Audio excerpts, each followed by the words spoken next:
Hi all, welcome back to Sukeerthi vlogs. ಇವತ್ತು ಮನೆಯಲ್ಲೇ cauliflower gobi manchurian ಹೇಗೆ ಮಾಡೋದು ಅಂತ ಅಂದ್ಬಿಟ್ಟು ನೋಡೋಣ. ಮೊದಲಿಗೆ ಅದಕ್ಕೆ ಬೇಕಾಗಿರೋ ಇಂಗ್ರೀಡಿಯೆಂಟ್ಸ್ ನಾನು ಇಲ್ಲಿ ಬಿಸಿನೀರಲ್ಲಿ ತೊಳ್ಕೊಂಡು ಇಟ್ಕೊಂಡಿದ್ದೀನಿ. ಕ್ಯಾಲಿಫ್ಲವರ್ನ ಉಪ್ಪು ಹಾಕಿ, ಹಾಗೆ 1 ಇಂಚ್ ಆಗೋಷ್ಟು ಶುಂಠಿ, 4-5 ಬೆಳ್ಳುಳ್ಳಿನ ಕಟ್ ಮಾಡಿ ಇಟ್ಕೊಂಡಿದ್ದೀನಿ. ಹಾಗೆ 4-5 ಹಸಿ ಮೆಣಸಿನ್ಕಾಯಿ, 1 ಟೇಬಲ್ ಸ್ಪೂನ್ ಆಗುವಷ್ಟು ಟೊಮ್ಯಾಟೊ ಸಾಸು, 1 ಈರುಳ್ಳಿನ ಕಟ್ ಮಾಡಿ ಇಟ್ಕೊಂಡಿದ್ದೀನಿ. ಹಾಗೆ 1 ಟೇಬಲ್ ಸ್ಪೂನ್ ಆಫ್ ಕಾರ್ನ್ಫ್ಲೋರ್ನ ನೀರಲ್ಲಿ ಕಲಸಿ ಇಟ್ಕೊಂಡಿದ್ದೀನಿ. 1 ಟೇಬಲ್ ಸ್ಪೂನ್ ಆಫ್ ಮೆಣಸನ್ನ ಕುಟ್ಟಿ ಪುಡಿ ಇಟ್ಕೊಂಡಿದ್ದೀನಿ. ಹಾಗೆ 1 tablespoon of chilli sauce, 1 tablespoon of soya ಸಾಸ್ನ ತೊಗೊಂಡಿದ್ದೀನಿ. ಮೊದಲಿಗೆ ನಾನಿಲ್ಲಿ ಒಂದು ಪಾತ್ರೆನ ತೊಗೊಂಡು ಅದಕ್ಕೆ 3 to 4 ಗ್ಲಾಸಸ್ ಆಫ್ ವಾಟರ್ನ ತೊಗೊಂಡಿದ್ದೀನಿ. ಅಥವಾ ನೀವು ಕ್ವಾಂಟಿಟಿ ಜಾಸ್ತಿ ಇದ್ದರೆ ಕ್ಯಾಲಿಫ್ಲವರು ಸ್ವಲ್ಪ ಜಾಸ್ತಿನೂ ವಾಟರ್ ತೊಗೋಬೋದು. ಜಸ್ಟ್ ಇದು ಬೇಯಿಸ್ಕೊಳ್ಳೋಕ್ಕಷ್ಟೇ ಕ್ಯಾಲಿಫ್ಲವರ್ನ. ನಾನು ಈ ವಿಡಿಯೋಲ್ಲಿ ತೋರಿಸ್ತಾ ಇದ್ದೀನಿ ನೋಡಿ. ಇದು ಬಬಲ್ಸ್ ಸ್ಟಾರ್ಟ್ ಆದಮೇಲೆ, ಬಬಲ್ಸ್ ಸ್ಟಾರ್ಟ್ ಆದಮೇಲೆ ನೀವೊಂದು 2 ನಿಮಿಷ ಬೇಯಿಸ್ಕೊಂಡ್ರೆ ಸಾಕು. ಯಾಕಂದರೆ ತುಂಬ ಕುಕ್ ಆಗೋಗ್ಬಿಟ್ರೆ ಅದು ನಮಗೆ ಟೇಸ್ಟು ಚೆನ್ನಾಗಿ ಬರಲ್ಲ, ಹಾಗೆ ನಾವು ಮಾಡಲಿಕ್ಕೂ ಕೂಡ ಆಗಲ್ಲ. ಆಗೋದ್ರಿಂದ ಈ ಥರ ಬಬಲ್ ಸ್ಟಾರ್ಟ್ ಆದಮೇಲೆ ಸ್ಪೂನಿಂದ ಆವಾಗ ಕಲಿಸ್ಕೋತಾ ಒಂದು 2 ನಿಮಿಷ ಬೇಯಿಸ್ಕೊಳ್ಳಿ ಸಾಕು. ಪರ್ಫೆಕ್ಟ್ ಕನ್ಸಿಸ್ಟೆನ್ಸಿಯಲ್ಲಿ ಕುಕ್ ಆಗಿರುತ್ತೆ. ಅದಾದ ನಂತರ ನಾನು ಈ ಕ್ಯಾಲಿಫ್ಲವರ್ನ ಒಂದು ಬೌಲ್ಗೆ ಕೋಲ್ಡ್ ವಾಟರ್ನ ತಗೊಂಡು ಅದಕ್ಕೆ ಟ್ರಾನ್ಸ್ಫರ್ ಮಾಡ್ಕೋತಾ ಇದ್ದೀನಿ. ಯಾಕಂದರೆ ಇದು ನಮ್ಮ ಪರ್ಫೆಕ್ಟ್ ಕನ್ಸಿಸ್ಟೆನ್ಸಿಯಲ್ಲಿ ಆಲ್ರೆಡಿ ಕುಕ್ ಆಗಿರುತ್ತೆ.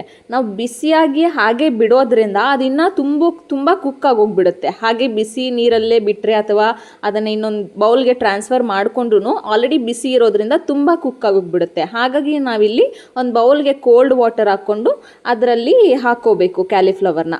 ಆ ವಾಟರ್ ಫುಲ್ ಸ್ಟ್ರೈನ್ ಮಾಡಿಬಿಟ್ಟು ಇನ್ನೊಂದು ಕಪ್ಗೆ ನಾನು ಟ್ರಾನ್ಸ್ಫರ್ ಮಾಡ್ಕೊಂಡಿದ್ದೀನಿ. ಅದಕ್ಕೆ ಒಂದು 3 ಟೇಬಲ್ ಸ್ಪೂನ್ ಆಗೋಷ್ಟು ಕಾರ್ನ್ಫ್ಲೋರ್ನ ತೊಗೊಂಡಿದ್ದೀನಿ. ಅದನ್ನು ನೀಟಾಗಿ ಕಲಿಸ್ಕೋಬೇಕು. ಚೆನ್ನಾಗಿ ಕಾರ್ನ್ಫ್ಲೋರು ಇಲ್ಲಿ ಸ್ವಲ್ಪ ನೀವು ಬೇಕಾದರೂ ಒಂದು ಚೂರು ವಾಟರ್ನು ಕೂಡ ಆ್ಯಡ್ ಮಾಡ್ಕೋಬೋದು. ವಾಟರ್ ಆ್ಯಡ್ ಮಾಡೋದ್ರಿಂದ ಚೆನ್ನಾಗಿ ಅಂಟ್ಕೊಳ್ಳುತ್ತೆ ಕ್ಯಾಲಿಫ್ಲವರ್ಗೆ. ಸೊ ಹಾಗಾಗಿ ನೀವು ಇದನ್ನು ನೀಟಾಗಿ ಕೈಯಿಂದ ಕಲಿಸ್ಕೊಳ್ಳಿ. ನಾನಿಲ್ಲಿ ಸ್ಪೂನಲ್ಲಿ ಕಲಿಸ್ಕೊತಾ ಇದ್ದೀನಿ. ಕೈಯಿಂದ ಕಲಿಸ್ಕೊಂಡ್ರೆ ಚೆನ್ನಾಗಿ ಹಿಡಿಯುತ್ತೆ ಕ್ಯಾಲಿಫ್ಲವರ್ಗೆ. ಕಾರ್ನ್ಫ್ಲೋರ್ ಏನಿದೆ ಅದು ಚೆನ್ನಾಗಿ ಹಿಡಿಯುತ್ತೆ ಕ್ಯಾಲಿಫ್ಲವರ್ಗೆ. ಸೊ ನೀವು ಕೈಯಿಂದನೇ ಕಲಿಸ್ಕೊಳ್ಳಿ. ನಾನಿಲ್ಲಿ ನೋಡಿ ಚೂರು ವಾಟರ್ನ ಆ್ಯಡ್ ಮಾಡ್ತಾಯಿದ್ದೀನಿ. ವಾಟರ್ ಆ್ಯಡ್ ಮಾಡೋದ್ರಿಂದ ಸ್ವಲ್ಪ ಅಂಟಂಟು ಬರುತ್ತೆ ನೋಡಿ. ಆ ಥರ ಆದರೆ ಕ್ಯಾಲಿಫ್ಲವರ್ಗೆ ಚೆನ್ನಾಗಿ ಅಂಟ್ಕೊಳ್ಳುತ್ತೆ, ಹಿಡಿಯುತ್ತೆ.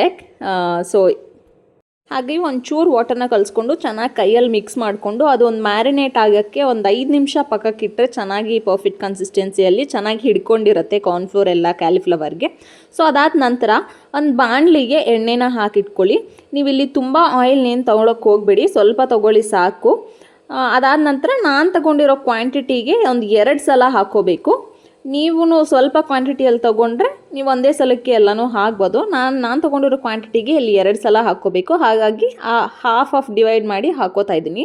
ಇದು ಹಾಕಿದ ತಕ್ಷಣ ನೀವು ಒಂದು ತಗೊಂಡು ಕಲಿಸ್ಬಿಡ್ಬೇಡಿ. ಯಾಕಂತಂದರೆ ಒಂದಕ್ಕೊಂದು ಅಂಟ್ಕೊಂಡಿರುತ್ತೆ. ಸೊ ಹಾಗಾಗಿ ಹಾಕಿದ ತಕ್ಷಣ ಕಲಿಸ್ಬಿಡ್ಬೇಡಿ. ಒಂದು 2 ನಿಮಿಷ ಆಯಿಲಲ್ಲಿ ಫ್ರೈ ಆದಮೇಲೆ ಅದಾದ ನಂತರ ನೀವು ಸ್ಪೂನಿಂದ ಕಲಿಸ್ಕೋಬೋದು. ನಾನಿಲ್ಲಿ ತೋರಿಸ್ತಾ ಇದ್ದೀನಿ ನೋಡಿ.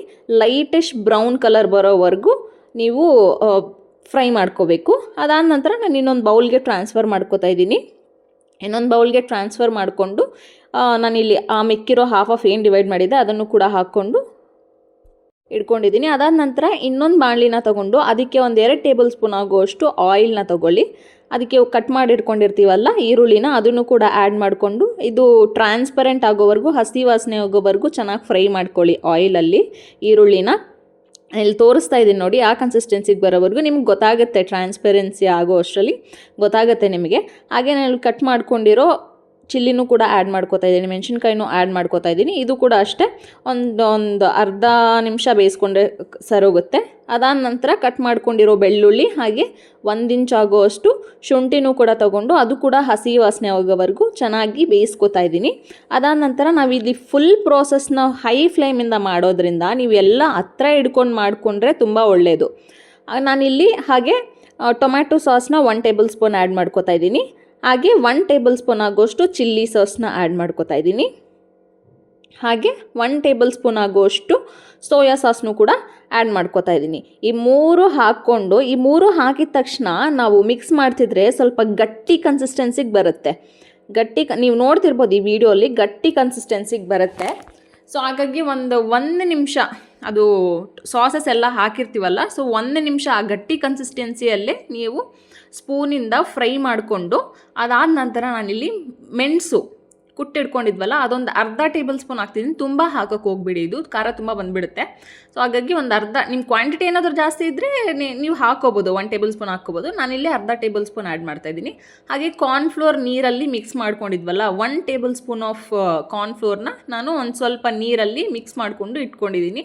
ಇದು ಆ್ಯಡ್ ಮಾಡೋದ್ರಿಂದ ನಮಗೆ ತಿಕ್ ಕನ್ಸಿಸ್ಟೆನ್ಸಿ ಬರುತ್ತೆ. ಇದು ಆ್ಯಡ್ ಮಾಡೋದ್ರಿಂದ ಸಾಸಸ್ ಎಲ್ಲ, ಆ ವಾಟರು ಕಾರ್ನ್ಫ್ಲೋರ್ ಎಲ್ಲ ಇದಾಗಿ ನೀವು ನೋಡ್ತಿರ್ಬೋದು ಈ ವಿಡಿಯೋಲ್ಲಿ ಒಂದು ಸ್ವಲ್ಪ ಗಡ್ಡೆ ಥರ ಬರುತ್ತೆ. ಆ ಟೈಮಲ್ಲಿ ನಾನು 1 ಕಪ್ ಆಫ್ ವಾಟರ್ನೂ ಕೂಡ ತೊಗೋತಾ ಇದ್ದೀನಿ. ನಿಮಗೆ ತಿಕ್ ಕನ್ಸಿಸ್ಟೆನ್ಸಿ ಬರಲಿಲ್ಲ, ಸ್ವಲ್ಪ ನೀರಾಗೆ ಇದೆ ಅಂತ ಅನ್ಸಿದ್ರೆ ವಾಟರ್ ಏನು ಆ್ಯಡ್ ಮಾಡ್ಕೊಳ್ಳೋ ಅವಶ್ಯಕತೆ ಏನಿಲ್ಲ. ನನಗಿಲ್ಲಿ ಫುಲ್ ಗಡ್ಡೆ ಥರ ತಿಕ್ ಕನ್ಸಿಸ್ಟೆನ್ಸಿ ಬಂತು. ಅದಕ್ಕೆ ನಾನು ಸ್ವಲ್ಪ ವಾಟ್ರಿ ಥರ ಬೇಕು ಅಂತ ಹೇಳಿ ನಾನು ವಾಟರ್ನ ಸ್ವಲ್ಪ ಆ್ಯಡ್ ಮಾಡಿಕೊಂಡೆ. ಅದಾದ ನಂತರ ಫುಲ್ ವಾಟರ್ ಆಗೋಗ್ಬಿಟ್ಟಿದೆ ಅಂತ ಏನು ಥಿಂಕ್ ಮಾಡಿಬಿಡಿ. ಜಸ್ಟ್ ಒಂದು 1 ನಿಮಿಷ ಫ್ರೈ ಮಾಡ್ತಿದ್ರೆ ಹಾಗೆ ನೀವು ನೋಡ್ತಿರ್ಬೋದು ಈ ವಿಡಿಯೋಲಿ ಎಷ್ಟು ಚೆನ್ನಾಗಿ ತಿಕ್ ಕನ್ಸಿಸ್ಟೆನ್ಸಿಗೆ ಬರ್ತಿದೆ. ಇದು ಪರ್ಫೆಕ್ಟಾಗಿ ನಮಗೆ ಗೋಬಿನ ಕಲಿಸ್ಕೊಳ್ಳೋಕ್ಕೆ ಪರ್ಫೆಕ್ಟಾಗಿ ಕುಕ್ ಆಗಿದೆ. ಆ್ಯಂಡ್ ನಾನಿಲ್ಲಿ ಗೋಬಿನೂ ಕೂಡ ಆ್ಯಡ್ ಮಾಡ್ಕೋತಾ ಇದ್ದೀನಿ. ಐ ಮೀನ್ ಕ್ಯಾಲಿಫ್ಲವರ್ನ ಬೇಯಿಸಿಟ್ಕೊಂಡಿದ್ವಲ್ಲ ಅದನ್ನು ಆ್ಯಡ್ ಮಾಡ್ಕೋತಾ ಇದ್ದೀನಿ. ಅದನ್ನು ಆ್ಯಡ್ ಮಾಡ್ಕೊಂಡಾದ್ಮೇಲೆ ಇದನ್ನು ಚೆನ್ನಾಗಿ ಮಿಕ್ಸ್ ಮಾಡಿಕೊಂಡ್ರೆ ಗೋಬಿ ರೆಡಿನೇ ಆಗುತ್ತೆ.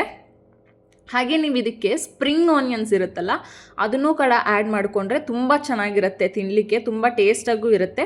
ನಮ್ಮ ಗೋಬಿ ಅಂತೂ ಮನೇಲಿ ಮಾಡಿದ್ದು ತುಂಬ ಸಕ್ಕದಾಗಿ ಬಂದಿತ್ತು, ಟೇಸ್ಟ್ ಅಂತೂ ಸೂಪರಾಗಿತ್ತು. ಇಲ್ಲೊಂದು ಸ್ವಲ್ಪ ಸಾಲ್ಟ್ನ ಆ್ಯಡ್ ಮಾಡಿಕೊಂಡ್ರೆ ಲಾಸ್ಟಲ್ಲಿ ಕಂಪ್ಲೀಟ್ ಆಗುತ್ತೆ. ತುಂಬಾ ರುಚಿಯಾಗಿ ಬಂದಿತ್ತು. ನೀವು ಮನೇಲಿ ಒಂದ್ಸಲ ಟ್ರೈ ಮಾಡಿ, ಹಾಗೆ ಹೇಗೆ ಬಂದಿತ್ತು ಅಂತ ಅಂದ್ಬಿಟ್ಟು ಕೂಡ ಕಮೆಂಟ್ಸಲ್ಲಿ ತಿಳಿಸಿ.